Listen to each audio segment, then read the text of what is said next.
There was a man who was caught in the act of stealing, and he was taken before the king. In that kingdom, stealing was punishable with death, and the man had to be hanged to death. The previous night, before he could be taken to die, he asked for an audience with the king. And he was given that as his last wish. When he met the king, he said to the king that he had a mango seed, which, if when planted into the ground, would bring up mango tree overnight. And on that mango tree, there would be numerous mangoes. And with those seeds, they could do the same, and it could go on and on and on. The king was intrigued and wanted to see that seed, wanted to see whether it was true what this man said or whether he was lying again. And so they went to this man's home, and he removed that seed from a place where he had hid it. And he said to the king, there is only one condition for the mango tree to come up overnight, and it is this, that it must be sown into the ground by someone who has never stolen anything in his whole life. He says, I cannot do that because I have been accused of stealing. So let one of your courtiers or you can do it. So the king turned to his courtiers and looked at each one of them.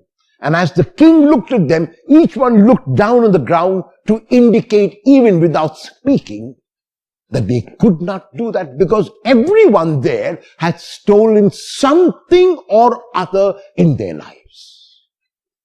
The man handed the seed to the king, but the king could not do that also, because when he was a prince, he was also guilty of stealing. The point of the story is not so much whether we should be guilty, whether we should steal, whether we should be anything else, but how this man was so resourceful when it came to his life. The king realized that the man had played a trick on him and forgave the man with the condition that he would never steal again. What is the point which the story is making? The point that the story is making is similar to the point being made in the gospel by Jesus. And the point being made is this. Jesus tells of a man who was the steward of his master. And this steward was caught in the act of being dishonest. And the master said to him that he was to be thrown out because he couldn't be steward any longer. He was to be dismissed. The steward began to reflect on his future and ask himself what he would do. And suddenly a thought struck him. He was already dishonest. So he called his master's debtors one by one and asked them how much they owed the master. And because those who came did not know that he had been dismissed, they thought that the master was being generous when this steward began to cut their bills. Began to say, if you owe 80, I'm going to cut your bill to 60. If you owe 50, I'm going to cut your bill to 40. If you owe 20, I'm going to cut your bill to 10. He kept on cutting the debtors' bills, and two things happened. The first is that those whose bills were reduced had begun to have a good impression about the master. And second, they had a wonderful impression about the steward who had done them the act. And the reason why the steward was dishonest once again is because he wanted to prepare for his future. Since he had done these three favors, they would favor him in return. That is the way of the world.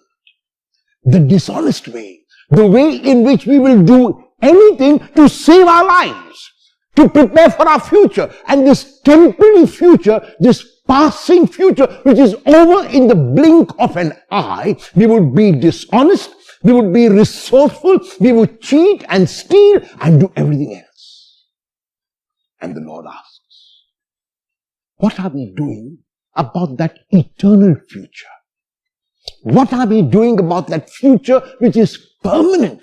What are we doing about that future which will never end? We are gathering resources. We are gathering money. We are planning for what we will do tomorrow and the day after. However, we are doing nothing almost about that eternal future.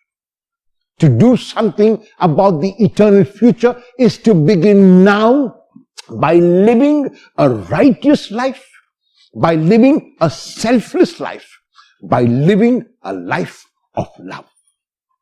If we can do that, then we have prepared not only for this immediate temporary future, but we have prepared for the future which is eternal and will never end. How will you begin today preparing for your eternal future?